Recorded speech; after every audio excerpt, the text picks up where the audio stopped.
तो हम बात करेंगे यार फरवरी 2025 में न्यूज़ में, है ना, कौन कौन से टॉपिक्स रहे हैं रिगार्डिंग इकोनॉमी, उसके यहाँ पे करंट अफेयर्स को कवर करने की कोशिश करेंगे विद एमसीक्यूज पूरे टॉपिक्स को, जो इंपॉर्टेंट टॉपिक्स हैं उसमें इंपॉर्टेंट फैक्ट्स को याद करने की कोशिश करेंगे। सो स्टार्ट करते हैं क्वेश्चन नंबर 1 से। With reference to middle income countries, हमको बात किसी करनी है, मिडिल इनकम कंट्रीज की बात करनी है। कंसिडर द फॉलोइंग स्टेटमेंट, हमसे करेक्ट पूछा जा रहा है। They are home to 75% of the world population and 65 और 66% ऑफ द वर्ल्ड पुअर। देखो भाई, ये स्टेटमेंट बिल्कुल सही बात है। जो मिडिल इनकम कंट्रीज़ हैं, जिसके अंदर यहाँ पे इंडिया आता है क्या मिडिल इनकम कंट्रीज़ में? बिल्कुल बोल सकते हैं यार एक प्रकार से, है ना। एंड लो इनकम कंट्रीज छोड़ो उसको, पहले तो मिडिल इनकम कंट्रीज किसको बोलेंगे? जिनका ग्रॉस नेशनल इनकम जो है वो $1,146 टू $4,515 तक रहता है। ओके, एंड ये बिल्कुल सही बात है यार। यहाँ पे इंडिया की बात करें ना, रशिया, इंडिया की, चाइना की, तो यहाँ पे 75% ऑफ द वर्ल्ड पॉपुलेशन रहता है। पाकिस्तान आ गया, बांग्लादेश आ गया, एंड 65% और 66% ऑफ द वर्ल्ड पुअर यहाँ पे रहता है ना। मतलब जो ग्लोबल जीडीपी के 1/3 को भी रिप्रेजेंट करता है, 40% of the global output, 1/3 of global 1/3 of global GDP and 40% of the global economic output. Saudi Arabia, Latvia, Bulgaria, South Korea have transitioned to higher income levels. हाँ, क्या ये इन्होंने हायर इनकम लेवल्स की तरफ transition देखने को मिला in low income middle income countries का? बिल्कुल यार, करेक्ट हमसे पूछा रहा है, कट जाएगा बोथ 1 और 2। क्वेश्चन नंबर 2 है with reference to the debt market in economy, हमको बात किसी करनी है डेट मार्केट की, कर्ज मार्केट की। Consider the following statement, correct हमसे पूछा जा रहा है। It is the market where fixed income securities of various type and features are issued and traded, है ना।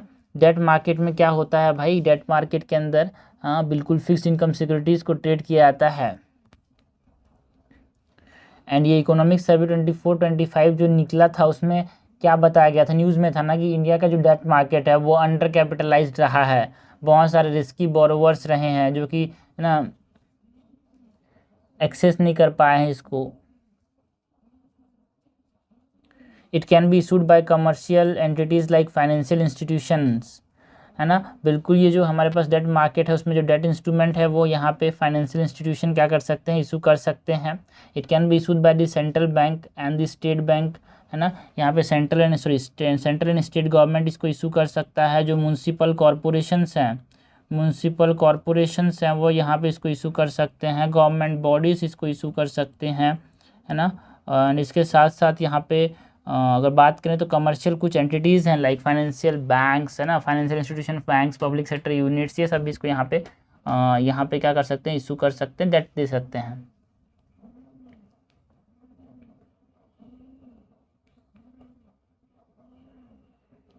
करेक्ट क्या हो जाएगा? बोथ 1 और 2 इज करेक्ट। क्वेश्चन नंबर 3 है कंसिडर द फॉलोइंग स्टेटमेंट, हमसे करेक्ट पूछा जा रहा है। The Union Budget of India is referred to as the annual financial statement in Article 112। हाँ बिल्कुल यार, जो बजट है हम लोग जो आम भाषा बोलते हैं उसको एनुअल फाइनेंशियल स्टेटमेंट बोलते हैं। आर्टिकल 112 इसके बारे में बात करता है। And it is presented each year by the FM finance minister. Former prime minister Morarji Desai hold the record for presenting the most budgets. सबसे ज़्यादा बजट जो है रिकॉर्ड किसके पास है? मोरारजी देसाई का, है ना, जिसको इंडिया और पाकिस्तान का दोनों का अवार्ड मिला है ना। क्या क्या? भारत रत्न और पाकिस्तान का भी हाईएस्ट सिविलियन अवार्ड। 2019 में फाइनेंस मिनिस्टर क्या लिखा है? Finance minister Nirmala Sitharaman has become the second women to have presented the budget after India और इंदिरा गांधी। बिल्कुल, फाइनेंस मिनिस्टर जो थे, है ना, 2019 में निर्मला सीतारमण एक ऐसी वुमेन बनी, second women after Indira Gandhi जिन्होंने बजट को प्रेजेंट किया हो। करेक्ट हमसे पूछा जा रहा है, करेक्ट हो जाएगा D 1, 2 और 3। क्वेश्चन नंबर 4 है consider the following statement with reference to economic survey 24-25 हमको बात करनी है करेक्ट, ठीक है। तो बहुत इंपॉर्टेंट रहता है फरवरी के अंदर बजट एंड इकोनॉमिक सर्वे से क्वेश्चन ना, इकोनॉमिक्स में ऐसा हो नहीं सकता यार, सबसे इंपॉर्टेंट चीज़ है ये फरवरी का महीना जहाँ पे इकोनॉमिक सर्वे आता है और बजट आता है। सो फर्स्ट स्टेटमेंट क्या बोल रहा है, India account for 7th largest share in global service export. हाँ, कि ये स्टेटमेंट सही है भाई। देखो निर्मला सीतारमन जो थे, है ना, जो कि फाइनेंस एंड कॉर्पोरेट अफेयर के यहाँ पे यूनियन मिनिस्टर है, उन्होंने इकोनॉमिक सर्वे को प्रेजेंट किया पार्लियामेंट में, इसीलिए न्यूज़ में था, इसीलिए हमसे यहाँ पे क्वेश्चन पूछा सकता है। बिल्कुल सही बात है कि 7th लार्जेस्ट शेयर है ग्लोबल सर्विस एक्सपोर्ट में इंडिया का। ये डाटास इंपॉर्टेंट है इकोनॉमिक सर्वे के, एंड कुछ इंपॉर्टेंट डाटास जो हैं बजट के वो भी इंपॉर्टेंट हैं। The agriculture and allied activities sector contribute to 45% of the GDP. देखो भाई, जो एग्रीकल्चर एंड एलिड सेक्टर है ना, हमारे पास बहुत ज़्यादा पॉपुलेशन इसके ऊपर डिपेंडेंट है, बट बहुत कम परसेंटेज जीडीपी पे कंट्रीब्यूट करता है, अराउंड 16 to 17%। ये आपको पता होना चाहिए कि हमारा 67% जो पॉपुलेशन है ना, it is just contributing 16% of the GDP. खासकर तो यहाँ पे एग्रीकल्चर के बारे में आपको पता ही होना चाहिए यार। ओके, उसके बाद थर्ड नंबर क्वेश्चन क्या है, in financial year 2024 the Indian automobile domestic sale grew by, in financial year 2024 the Indian automobile domestic sale grew by 12.5%। क्या ये स्टेटमेंट सही है भाई? हाँ, देखो ये जो स्टेटमेंट है बिल्कुल सही बात है कि जो ऑटोमोबाइल का जो सेल है, डोमेस्टिक सेल जो है फाइनेंशियल 2024 में, बिकॉज जो इकोनॉमिक सर्वे है वो पिछले साल का पूरा यहाँ पे कच्चा चिट्ठा खोलता है यार। तो यहाँ पे जो अब लोग 25 में है ना, तो जो है 24 से लेकर 25 के बीच में जो सेल रहा है वो बढ़ा है, बिल्कुल सही बात है। करेक्ट हमसे पूछा जा रहा है, करेक्ट हो जाएगा 1 and 3, only 2 statements are correct, 4 का आंसर हो जाएगा बी। क्वेश्चन नंबर 5 है consider the following statement regarding the union budget 2025-26। हमको बात किसकी करनी है, यूनियन बजट 2025-26 की बात करनी है। ओके, यूनियन बजट 2025-26 की बात करनी है। सबका विकास was the theme of this union budget. जो है 25-26 का जो यूनियन बजट आया था उसका यहाँ पे थीम क्या था, ये बहुत इंपॉर्टेंट है यार। थीम वॉज सबका विकास। The budget recognise 4 engines of the development. बिल्कुल, जो 2025-26 का जो बजट आया था उसमें 4 इंजिन ऑफ डेवलपमेंट में पहला क्या है, एग्रीकल्चर को बोला गया, दूसरा एमएसएमईज को बोला गया, तीसरा इन्वेस्टमेंट को बोला गया, एंड चौथा एक्सपोर्ट्स को बोला गया। This are the 3 engines of the development, ऐसा बोला गया निर्मला सीतारमन के द्वारा इस बजट में, है ना। एंड जो फर्स्ट इंजन है एग्रीकल्चर, यहाँ पे प्राइम मिनिस्टर जन धन कृषि योजना को ध्यान देने की बात की जा रही है। मिशन आत्मनिर्भर इन पल्सेस की बात होती है। इंपॉर्टेंट चीज़ है कि हम यहाँ पे जो बजट में बताया गया वो बताएंगे, है ना। जन धन है ना, प्रधानमंत्री धनयान कृषि योजना की बात है इंपॉर्टेंट यहाँ पे, एंड मिशन आत्मनिर्भर इन पल्सेस, ये 2 चीज़ें इंपॉर्टेंट हाईलाइट की गई है बजट में।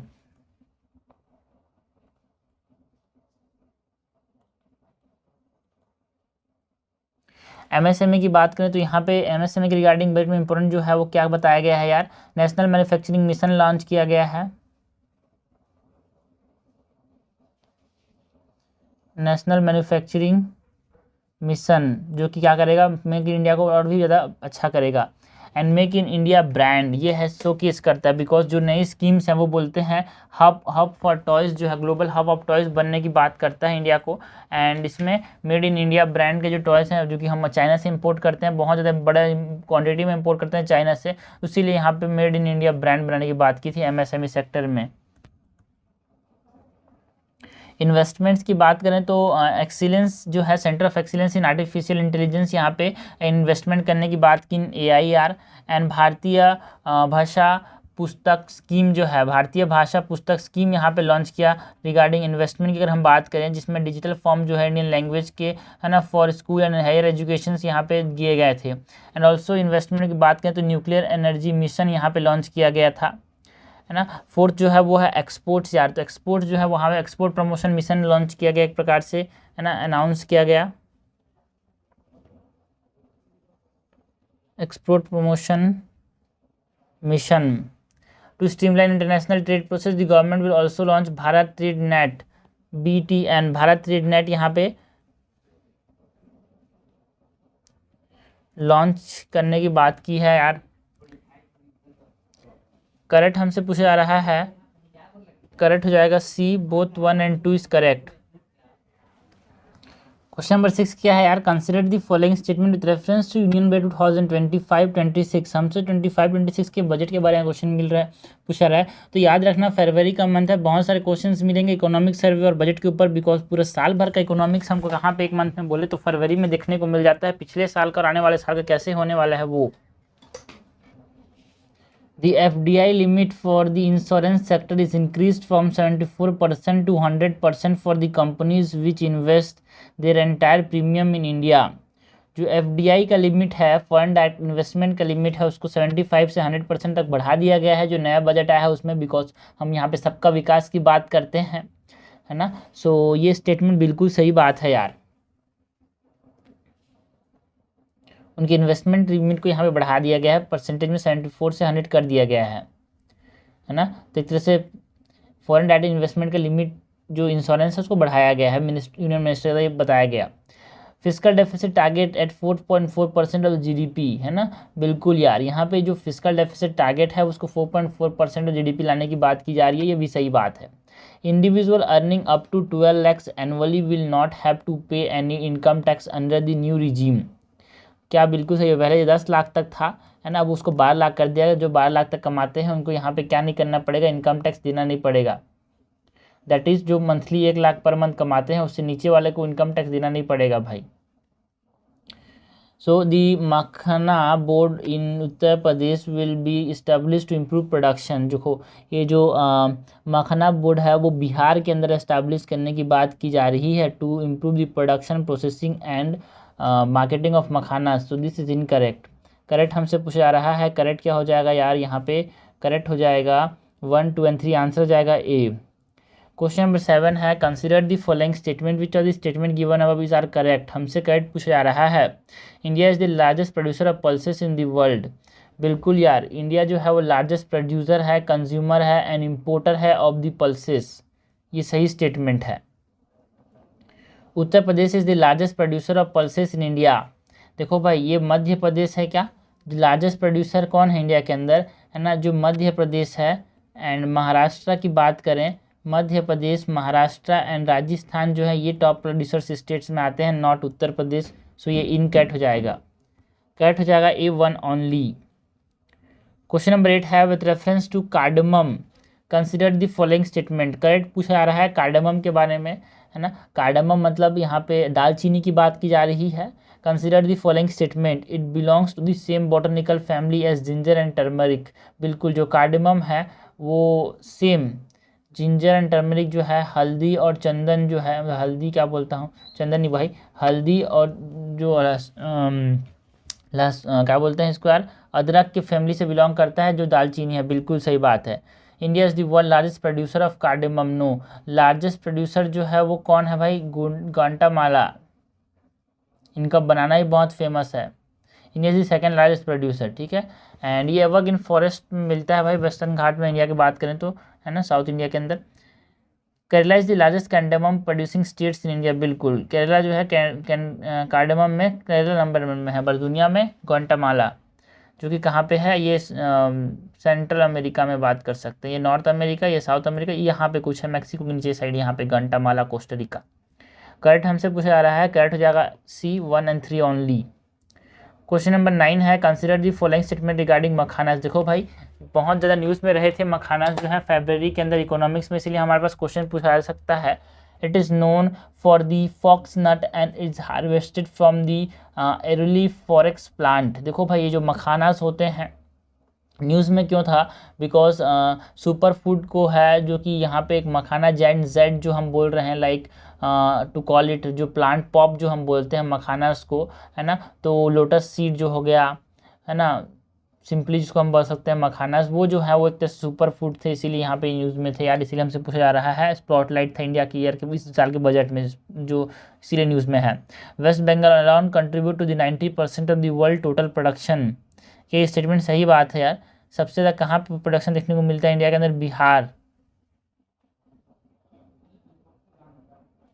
And Bihar alone contribute to the 90% of the world total production of makhana. So this is incorrect. हमसे करेक्ट पूछा जा रहा है, करेक्ट जगह A1 ओनली। क्वेश्चन नंबर 10 है what is the primary objective of the prime minister Dhanyan Krishi Yojana. ये बहुत ज़्यादा इंपॉर्टेंट था, न्यूज़ में अभी बजट में ये आया है। प्रधानमंत्री धनयान कृषि योजना, फिर धनयान कृषि योजना की बात करनी है। प्रधानमंत्री धनयान कृषि योजना है ना, यहाँ पे एग्रीकल्चर प्रोडक्टिविटी एंड प्रॉस्पेरिटी को, रूरल प्रॉस्पेरिटी को बढ़ाने की बात की जा रही है ना, इंप्रूव करने की सॉइल फर्टिलिटी को, क्रॉप इंटेंसिटी को, फाइनेंशियल एंड टेक्नोलॉजिकल सपोर्ट देने की बात की जा रही है फार्मर्स को। सो इसके बारे में क्या पूछा जा रहा है, प्राइमरी ऑब्जेक्टिव क्या है, providing free irrigation, no, enhancing the agriculture productivity in 100 low yielding districts, यार बिल्कुल सही बात है ना, ये बोलता है ये across India. Expanding rural banking service, no, it is relating with agriculture productivity, यार है ना, providing direct financial assistance to all the farmers, गलत बात है। क्वेश्चन नंबर 11 है which among the following are the reasons for the rise in the gig workers. जो India के अंदर जो गिग वर्कर्स हैं उनका जो बढ़ोतरी जो देखने को मिले, इसका मेन कारण क्या है, हमसे करेक्ट पूछा जा रहा है। Freedom to work from anywhere, जो गिग वर्कर जो बढ़े हैं इस कंट्री के अंदर, उसका मेन कारण क्या है भाई, जो फ्रीडम है टू वर्क फ्रॉम एनीवेयर, जो वर्कर्स हैं यहाँ पे इंडिपेंडेंट, यहाँ पे जो की बात कर सकते हैं, इंडिपेंडेंट कॉन्ट्रैक्टर्स जो होते हैं वो होते हैं यहाँ पे, फ्रीलांसर्स जो होते हैं, फुल टाइम पेमेंट से ज़्यादा अच्छे यहाँ पे पार्ट टाइम पोजीशन पे ज़्यादा हेविली या फिर टेम्परली जो होते हैं, वो सब यहाँ पे इनकम अर्निंग एक्टिविटीज़ जो है यार outside the standard long term employ relationship, तो एक तरह से फैसिलिटी मिलता है, freedom to work from anywhere, rise in the technology and internet की वजह से यहाँ पे बढ़े हैं gig workers, beneficial to the small organization also, इसीलिए भी यहाँ पे बढ़े हैं, बिकॉज एम्प्लॉयर के not afford a full time employees, ठीक है, उसकी वजह से भी यहाँ पे देखने को मिला इसका बढ़ना। करेक्ट हमसे पूछा जा रहा है, करेक्ट हो जाएगा डी। क्वेश्चन नंबर 12 है यार with reference to cotton production and consumption in India consider the following statement. Correct हमसे पूछा जा रहा है किसके बारे में, cotton production and consumption in India के बारे में करेक्ट पूछा जा रहा है। India is the second largest consumer of cotton, यहाँ पे कंज्यूमर की बात की जा रही है, याद रखना, India is the second largest consumer of the cotton, बिल्कुल सही बात है। पहला कौन है, China. Odisha and Tamil Nadu are not known for producing cotton in India, गलत बात है यार, मेजर प्रोड्यूसिंग जो स्टेट्स हैं उसमें यहाँ पे आते हैं यार ओडिशा एंड तमिलनाडु भी, सो ये गलत बोल रहा है, करेक्ट हो जाएगा A1 ओनली। क्वेश्चन नंबर 13 है with reference to debt GDP ratio in India which of the following statement is are correct. हमको डेट जीडीपी रेशियो के बारे में करेक्ट पूछा जा रहा है। For the central government the ratio of debt GDP ratio is 67% in 2024-25। Central government के लिए डेट टू जीडीपी रेशियो जो है ये फिजिकल एंकर की बात की जा रही है, सेंट्रल गवर्नमेंट ने अनाउंस किया, हम जो है डेट जीडीपी रेशियो के अंदर शिफ्ट देखने को मिलेंगे है ना, बिकॉज जो है बहुत मुश्किल हो रहा था, ये जो एनके सिंह कमेटी ने रिकमेंड किया था डेट टू जीडीपी रेशियो के बारे में कि जो हमारे पास डेट है the primary target for the physical policy, debt to GDP ratio of 60% should be targeted, है ना, 60% तक का डेट टू जीडीपी रेशियो रखेंगे, 40% limit for the center and 20% for the state, N K Singh committee ने। सो फर्स्ट स्टेटमेंट सही कि हमारे पास डेट टू जीडीपी रेशियो 67.1% है यार, गलत है, ये जो है हमारे पास जो सेंट्रल गवर्नमेंट ने एस्टिमेट किया कि जो रेशियो है ना वो 57.1% है, not 67। The NK Singh committee recommend the debt to GDP ratio for the center with 40% limit, बिल्कुल यार, सेंटर को 40% एंड स्टेट को 20%। करेक्ट हमसे पूछा जा रहा है, करेक्ट हमारे पास क्या हो जाएगा, B2 ओनली। क्वेश्चन नंबर 14 है consider the following statement, India is the world largest supplier of genetic medicine, बिल्कुल यार, हम लोग डायबिटिक हब हैं, हम जेनेटिक मेडिसिन के सप्लायर्स दुनिया को देते हैं, और क्या भाई, हम जो है दुनिया कैपिटल हैं टीबी के मामले में, हमको खुद देश में नहीं मिलता। सेकेंड स्टेटमेंट है India rank third globally in drugs and pharmaceutical production by volume, क्या इंडिया तीसरे नंबर में है यार, pharmaceutical pharmacy of the world बोलते हैं इंडिया के अंदर, ठीक है, तो यहाँ पे लार्जेस्ट सप्लायर है जेनेटिक मेडिसिन का, और अगर ड्रग प्रोडक्शन के बारे में बात करें तो ग्लोबली में तीसरे नंबर में आता है यार, सो ये सही बात है, करेक्ट हमसे पूछा जा रहा है, करेक्ट हो जाएगा सी। ये न्यूज़ में क्यों था, बिकॉज इंडिया फार्मास्यूटिकल जो एक्सपोर्ट है वो 350 बिलियन तक पहुँच जाएगी बात करते हैं, जो कि आज से 10 से 15 गुना ज़्यादा है, 2047 तक ऐसा बोला जा रहा है। क्वेश्चन नंबर 15 है, with reference to retail inflation consider the following statement. हमसे करेक्ट पूछा जा रहा है रिटेल इन्फ्लेशन के बारे में। Okay, it refers to the increase in the price of goods and services that consumers purchase, typically measured using the wholesale price index। देखो भाई, रिटेल जो इन्फ्लेशन है वो कंज्यूमर प्राइस इंडेक्स पे मेजर किया जाता है। Increase in the price of the goods and services, है ना, स्पेसिफिक पीरियड पे, not using the wholesale price index but using the consumer price index. नाम से ही हमारा रिटेल में तो कंज्यूमर खरीदेगा, तो यहाँ पे होलसेल नहीं आएगा यार। The RBI inflation target is 4% with tolerance band of ±2% points। बिल्कुल सही बात है यार, सबको पता है यार, ये लीड में हमको रखना चाहिए इन्फ्लेशन को, दैट इज +2 से +6 के बीच में। करेक्ट हो जाएगा यहाँ पे B2 ओनली। क्वेश्चन नंबर 16 है, which of the following states are the major palm oil producer states in India. Major palm oil produce कहाँ पे देखने को मिलता है हमारे पास इंडिया के अंदर? आंध्र प्रदेश, तेलंगाना एंड केरला। जो साउथ इंडियन स्टेट्स है वहाँ पे मेनली यहाँ पे प्रोड्यूस किया जाता है। 98% ऑफ द प्रोडक्शन यहाँ पे देखने को मिलता है यार। लेकिन फिर भी हम आज तक डोमेस्टिक डिमांड्स को देखते हुए हम इम्पोर्ट्स पे निर्भर हैं। ग्लोबली अगर हम बात करें तो इंडोनेशिया जो है, इंडोनेशिया एंड मलेशिया जो है वो अराउंड 85% सप्लाई करता है और वहाँ से हम इम्पोर्ट्स करते हैं। And palm oil is the most widely used vegetable oil यार, one of the. Question number 17 है, कंसिडर द फॉलोइंग स्टेटमेंट। हमसे करेक्ट पूछा जा रहा है, green bonds are debt instrument and can be issued by the government only. Green bond को सिर्फ और सिर्फ गवर्नमेंट इशू कर सकता है क्या? हाँ, देखो ये गलत स्टेटमेंट है यार, because green bond can be issued by the government, corporation and multinational bank यार।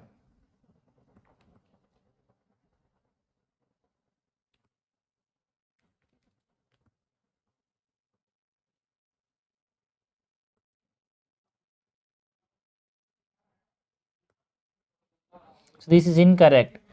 An issuer typically offer green bond at lower yield than conventional bonds। बिल्कुल, जो ग्रीन बॉन्ड्स होते हैं वो लोअर यील्ड में दिए जाते हैं।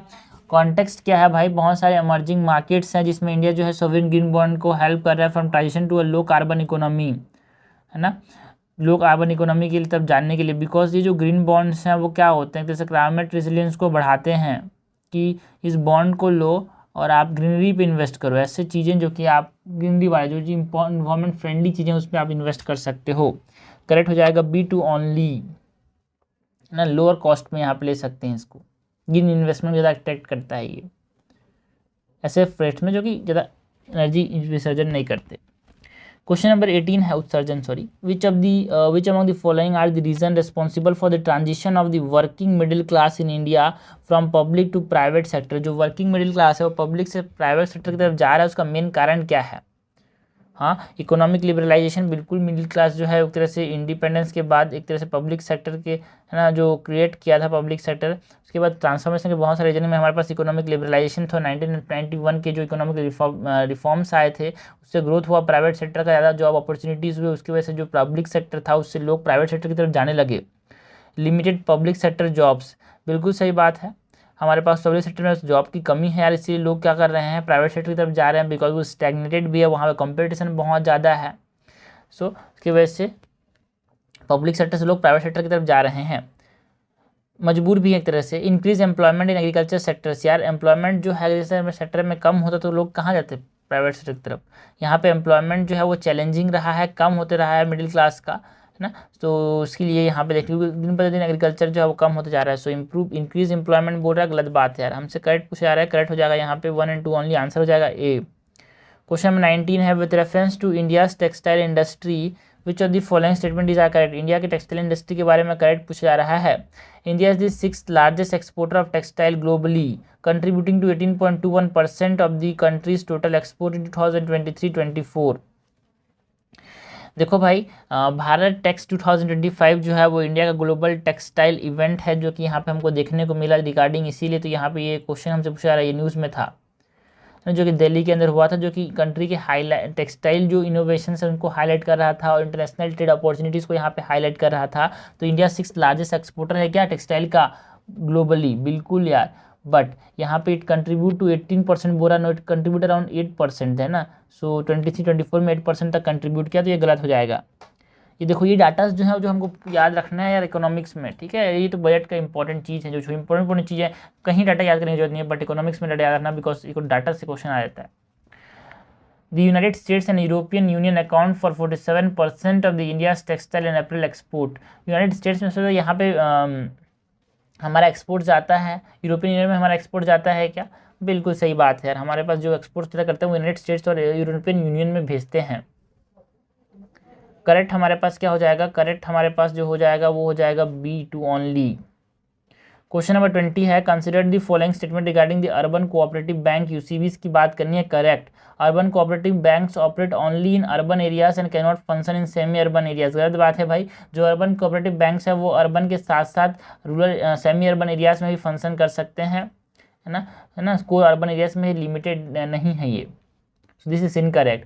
Urban cooperative banks are regulated by both Reserve Bank of India and respective state bank। बिल्कुल, रिजर्व बैंक ऑफ इंडिया के साथ इसको जो रेस्पेक्टिव स्टेट बैंक है, जिस स्टेट में वो अर्बन कोऑपरेटिव बैंक है, वो दोनों इसको रेगुलेट करते हैं। मतलब हमारे पास डुअल रेगुलेटरी फ्रेमवर्क देखने को मिलता है। दिस इज करेक्ट, हमसे करेक्ट पूछा रहा है, करेक्ट जाएगा B2 ओनली। क्वेश्चन नंबर 21 है, consider the following statement regarding the purchasing manager index PMI की बात करनी है। करेक्ट हमसे पूछा रहा है परचेसिंग मैनेजर इंडेक्स के बारे में। PMI इज ड्रीव्ड और derived from quarterly business survey conducted across industries. जो क्वार्टरली बिजनेस सर्वे होते हैं वहाँ से PMI बनाया जाता है। परचेसर मैनेजर इंडेक्स जो है वो एक तरह से इकोनॉमिक इंडिकेटर है, जो कि मंथली पब्लिश किया था। याद रखना, सब याद रखना भाई, मंथली के 2-3 तारीख में हमेशा ये न्यूज़ में रहता है। इकोनॉमिक ट्रेंड्स को देखते हुए इसकी बात करता है, ठीक है। सो यहाँ पे मैन्युफैक्चरिंग PMI होता है, सर्विस PMI होता है। मैन्युफैक्चरिंग PMI जो है वो फैक्ट्रीज को देखता है, सर्विस PMI जो सर्विस सेक्टर को देखता है। अगर PMI जो है मोर देन 50 है तो ये इकोनॉमिक एक्सपांसन की बात करता है यार। अगर लेस देन 50 है तो ये कॉन्ट्रैक्शन की बात करता है। एंड PMI अगर 50 है तो नो चेंज इन एक्टिविटी की बात करता है ये। सो PMI is driven quarterly business survey connected across industries. बिल्कुल, सो स्टेटमेंट क्या हो जाएगा? गलत, अक्रॉस इंडस्ट्रीज बोल रहा है, quarterly business service across industries बोल रहा है भाई, गलत। ये क्वार्टरली नहीं होता भाई, ये मंथली होता है। This is incorrect. It track activity at input stage rather than actual output stage. बिल्कुल यार, जहाँ पे इनपुट जो है ना वहाँ पे ये चेक करता है एक्टिविटीज़ को आउटपुट के बजाय। PMI value above 50 indicate economic contraction. No, 50 से ऊपर जो है वो एक्सपांसन को बता रहा है। तो करेक्ट हमारे पास क्या जाएगा? B2 only. तो ये हमने क्वेश्चंस देखे यार रिगार्डिंग इकोनॉमी, जो फरवरी 2025 में न्यूज़ में रहे थे। मेनली तो बजट एंड इकोनॉमिक सर्वे से चीज़ें इंपॉर्टेंट रहती है, बट कुछ चीज़ें जो कि फैक्चुअल होती है वो सबको याद भी करना है अपने को, कुछ फैक्ट्स जो कि हमको याद भी करना है, और इसके साथ साथ कुछ इंपॉर्टेंट चीज़ें न्यूज़ में थी वो हमने यहाँ पे कवर किया यार। सबसे बेस्ट तरीका है फैक्ट्स याद करने का, है ना, MCQs करो यार। जितना से MCQs करो ज़्यादा से फैक्ट याद रहेंगे एग्जाम में ना, हमारा चीज़ जल्दी याद आएगा, चीज़ें जो है एग्जाम में जो इंपॉर्टेंट चीज़ है वो।